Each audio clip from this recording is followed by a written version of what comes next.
Hi, I'm Laura Canty Samuel, and I'm your host. Welcome to the Goss. When it comes to news and culture, oh yeah, we have an opinion.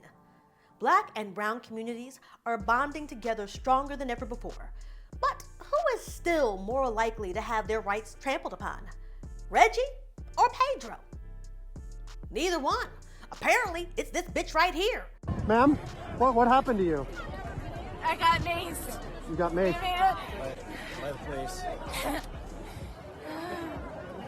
And what happened? You were trying to go inside the Capitol? I made it like a foot inside and they pushed me out and they maced me.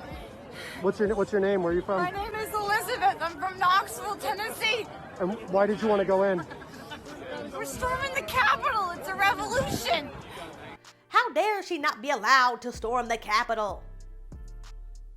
Each week, the Goss team will touch on an important news-related topic and give you just enough information that you'll know that 2021 is just 2020 and a fake mustache. On January 6th, 2021, Trump supporters finally convinced the rest of us that we need higher walls to keep out the criminals. It's always better to show than to tell, which is why I am showing you this. This is what privilege and entitlement look like. This is literally an amped up bunch of Karens and Kevins demanding to see the manager. Excuse me, where is the manager? I don't care about your 234-year-old store policies. I want to return this election and you're going to return it now. See, I'm not a psychologist, but I am a student of human nature. And while I believe that the cult of Trumpism is motivated by racism and the fear of cultural erasure, I think these are just a bunch of low-rent motherfuckers who have nothing else to do. I mean, most of them are from small-town America, and small-town America, that's kind of boring. It's okay for a quaint visit, but how many times can you promenade up and down a one-block-long business district before you are about to lose your damn mind? I think that's why they won't wear masks. The coronavirus is giving them something to do. So listen, Trump is their rock star, and they are his groupies. They don't want the concert to end. But guess what? The lights have just come on in Georgia, and in the words of the president and vice president-elect, as I interpret them, you don't have to go home, but you are going to get the fuck up out of here. And that's my hot guys. Now to our chief correspondent, Payvar Snipe. Thanks, Laura. I would like to call attention to what I believe could be one of the biggest distributors of fake news in America today. This one person, I believe, is single-handedly responsible for 95% of the fake cures, COVID information, and other conspiracies currently circulating online. And that one person is my mom on Facebook. No, seriously, my mom on Facebook. Don't let the sweet smile, sassy style, and foxy silver gray hair fool you. I am convinced that my mother is indeed a Russian bot. Look, guys, I love my mom and everything, but she sends me so many spammy forwards, she has to be a paid Soviet troll. For years, this woman would say to me, keep my name off of your face space. Don't put my picture on your interweb. And now all of a sudden, she sends me more quizzes than Cambridge Analytica. I mean, at one point, I almost literally reported her for this COVID conspiracy forward. It's not just because it's the corona. And by the way, corona, if you take the word corona and you add up all the letters, it totals up to 666. Oh, emails like this gem. Ladies, watch out if you go to get gas, because one woman got kidnapped at a gas station when she stopped to smell some cologne. But right before that, she got pricked by a syringe that was hidden inside of a gas pump, and now she has AIDS, herpes, and bad credit. I consistently tell her to stop sending me and my friends these forwards, and she doesn't stop, further proving her loyalty to the Iron Fist. I mean, what would Jesus do? Apparently, he's not going to cure a kid with cancer unless you say amen to a post. Yeah, that's right. The Holy Savior isn't performing miracles unless he gets enough likes these days. I implore you, do not open a Facebook message from my mom. One click, and your whole world could come crashing down before you. But if she offers to make you a sweet potato pie or some potato salad, oh, you want that. Look at that, she's texting me right now. My dear good woman, I have in my possession 4 million American US dollars. Please send me your routing number and bank account information so I can forward you the funds. Mom!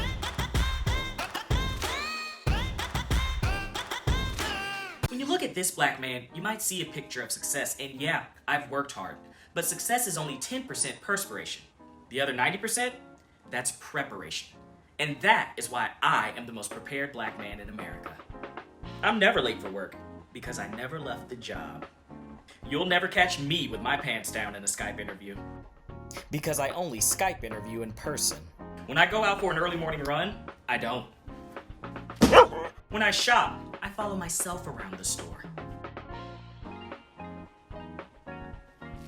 For all of my hoodies, I remove the hood. I always wear a layer of hunter orange unless I'm wearing a layer of emergency pink. When I go on a date with a white woman, I make sure she's black. When I have a cookout, I call the police on myself before I light the grill. When the police pull me over, and they do, a lot, my license and registration reach for themselves, and they don't have to tell me to put my hands up. On the contrary, they spend hours trying to convince me to put them down. And my fingerprints, well, no need to take those, because I've created an app for that. I'll never get shot by law enforcement, because I'll shoot myself first. Jonathan, don't do that. I'll do it, Don't Laura. you do it. I will Do it. do Put that okay? away. It just gets to be too much, you know?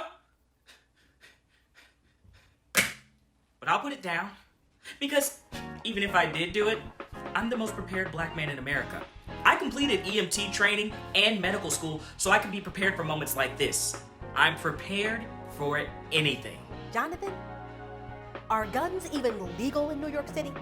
Absolutely not. But I've already prepared my legal brief. Duke Law, class of 2014. Oh, you know what? Look at the time. I actually got to get down to the bank. I got to go deny myself another housing loan application. Bye, Laura.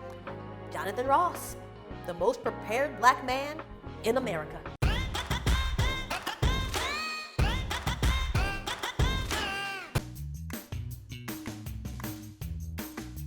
Hello, I'm Maya Kagan, the Goss's white person. Though I'm not waspy white, I don't use summer as a verb.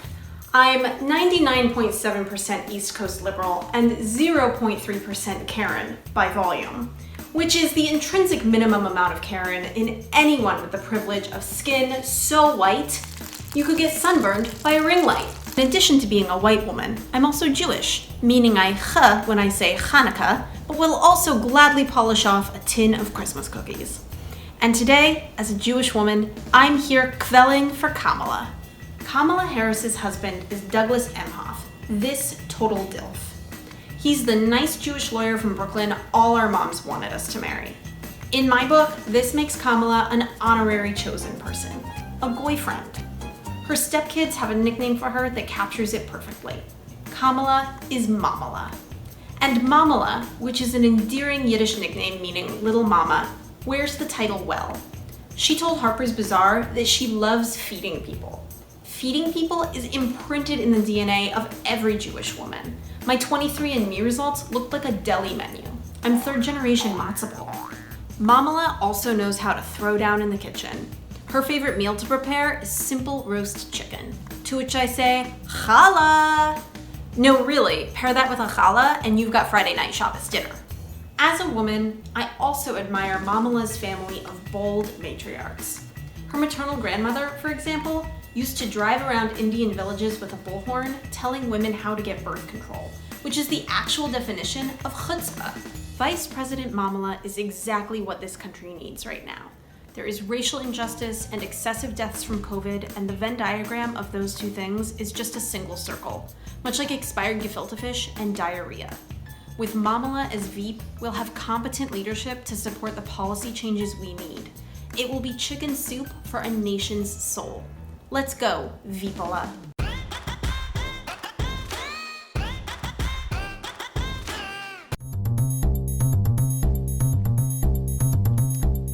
Hello everyone, my name is Michelle Chan Bennett, and welcome to a segment I like to call Stuff White People Can't Get Enough Of. As a longtime daughter of a white father, I'm excited to share my observations with you. Today, we'll be discussing what white people can't get enough of in their pop culture, racially ambiguous celebrities. I'm particularly excited to discuss this topic because it directly benefits me. Rashida Jones, Meghan Markle, Anna de Armas, Blake Griffith, Darren Criss, Olivia Munn, Keanu Reeves, and fuck it, Drake. You know him, you love him, and most importantly, you visited the early life section of their Wikipedia pages. The first and most obvious reason as to why white people love casting and obsessing over racially ambiguous celebrities is because it makes them appear woke, a term they famously kidnapped in 2017 and remain violently beating to death to this day. Deeming a potentially non-white person as worthy of romantic love, sexual attraction, or the emotional depth of a protagonist is the pop cultural equivalent of looking a POC in the face and saying, you know, I love spicy food. The second reason why white people love us is because they are horny. White people have a long imperialist history of fetishizing cultures they deem exotic. In fact, I think it's in the mission statement of the East India Trading Company. To smoochy a racially ambiguous person is to get a taste of the exotic without actually having to fully acknowledge their culture, which will lead to them feeling guilty, which is both stinky and bad. Another benefit of having conquered and colonized multiple continents is the leisure time to enjoy games. Games of Thrones, games of life, and whatever this is. Number 5, Ibble Dibble with 1 Dibble Ibble, calling number 4, Ibble Dibble with 2 Dibble Dibbles. They especially enjoy games that are performed by bodies of color that they can then spectate and exploit. Every racially ambiguous person is a walking Rubik's Cube, a mystery to be solved, a tribute that they can sponsor in a battle royale to the death. They all have their theories and place their bets on what you actually are, maybe wear a little tweed, but the stakes couldn't be lower. Only our cultural identity and consciousness. Thanks for joining this segment of Stuff White People Can't Get Enough Of. Join me next week when we'll discuss white people's tribute to the racial ambiguity games, Ariana Grande.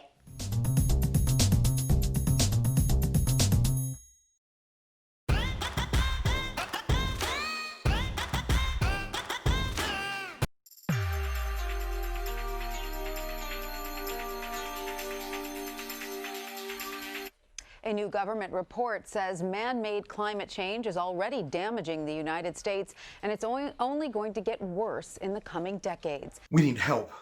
I know exactly who to call. Captain Planet, he's our hero. Gonna take pollution down to 0. He's our powers magnified. Thank you for calling Captain Planet. If I didn't pick up, I'm probably getting fucked up. Woo! Leave a message. Beep. Let me try something else. Captain Planet, he's our hero. Gonna take pollution down to 0. Hello? Kwame, the planet needs your help. Call Captain Planet and the rest of the Planeteers. I haven't seen those people since '96. I'm Africa's main oil distributor now. This ring works great for fracking. Saudi Arabia who, am I right? Seriously, don't call this number. Hello, Linka? Who the fuck is this? Linka, you cheating on me again? One time with Kwame in 1995, and you'll never give me a break. No. I just spoke to Kwame. I'm Greg. The planet needs you, Captain Planet, and the rest of the Planeteers. We wouldn't even be a complete team. Guy works for Nestle, stealing water from the communities around the world, and Matti is dead. Oh no, he was probably trying to save the rainforest from multinational corporations that got assassinated, right? No, he was on a cocaine bender and Monkey Suchi ripped off his face and penis. Then the monkey's heart exploded. I think they were fucking. You know, 6 years we worked for Gaia, and I had to wear the same outfit every day. Now me and Wheeler are using our powers of wind and fire to run insurance scams across the Northeast, burning down houses. Insurance scams? Yeah, to make room for the gentrifiers. I have new clothes every day, and we live in a penthouse on the Upper West Side. We don't want anything to do with the Captain Planet and the Planeteers. Wheeler, go get the door. It's probably our Instacart. Make sure they purchase the foam cups. Paper cups are garbage. But tell Kwame to give me a call. I hear he's making that money. Bye. Fuck! Okay, I'll try Captain Planet again.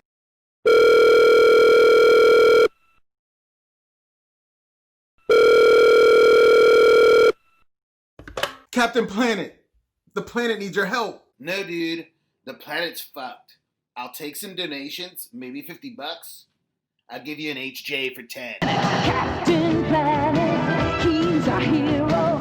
Gonna take pollution down to zero. He's our powers magnified, and he's fighting on the planet side.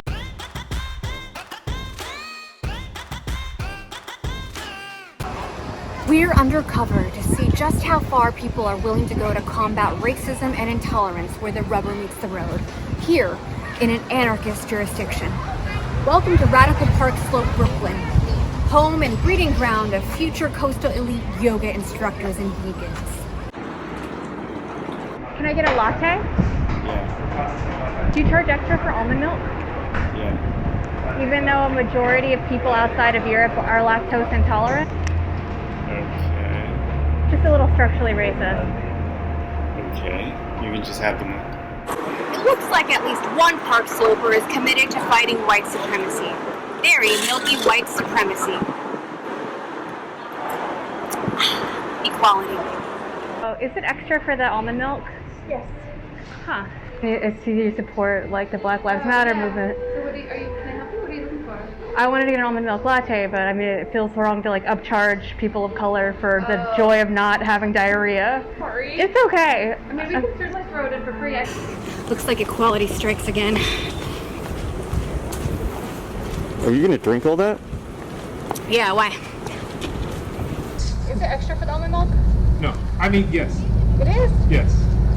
You don't make most people kind of get diarrhea, right? Dairy milk? Is that what it is? Oh yeah, man. I mean, you know how degrading it is? Have to lose a bet against a fart in the middle of a Korean beauty supply store on 8th and 33rd, and then just have to keep a poker face while you look for a bathroom to chuck your chonies in the pizzeria next door, and then you go to the Dwayne Reed cashier and he sees that you're buying a whole pack of Hazel white underwear and some Imodium AD, and you look at him and he looks at you, and you know that he knows that you shit your pants, but he's not gonna say anything. Sounds like an almond milk latte. Yeah. And I don't know if it was your goal, but you're not paying for the almond milk now, so. Kill Whitey! It's mine now!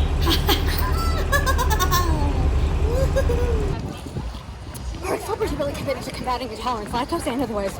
I don't think this is almond milk. Do you have free almond milk? No, sorry. Oh my god. Oh my god. I guess Park Slope's not as radical as we thought it was. Why did you take all those napkins and straws? Reparations. But you're Mexican.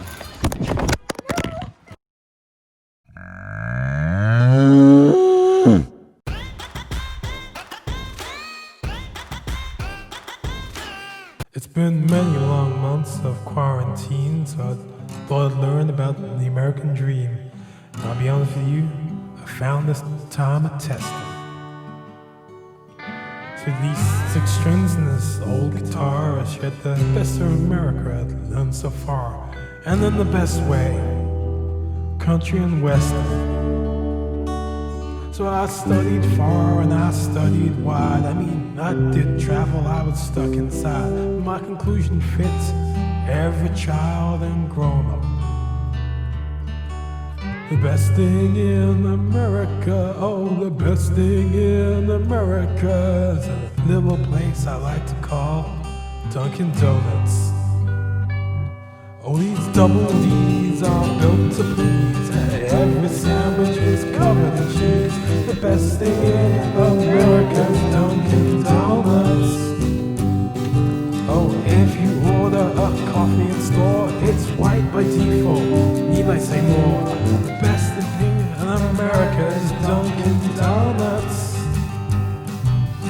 Think you and Dunkin' got nothing in common? It also has a roommate. Hi, I'm Baskin Robbins. The best thing in America is Dunkin' Donuts. Donuts, donuts, donuts. Eat those Dunkin' Donuts. I firmly denounce the KKK, the Krispy Kreme Kriller. Now that's a hate crime. The best donut I ever had was but somewhere else their donuts are bad. That's not the point. There's lots of choice, and it represents this nation's voice. The savory snacks are quite alright. Don't touch my buns and don't touch my guns. Oh, the best thing in America's Dunkin' Donuts. You might say I'm an American dreamer, but fill my face with a Boston creamer. The thing that expresses this nation's soul is a box of Munchkin donut holes. I'm happy to organize, but resist, as long as that gets me a little piece. When I'm laid on an operating table, I don't need Medicare, I need a cream cheese bagel. Now you might think American healthcare's bad, cause the bills are high and the people are sad. I'll tell you this without a shadow of a doubt. You can get coffee for $1. You can get coffee for $1. So I guess it evens out. Oh, they have all the flavors.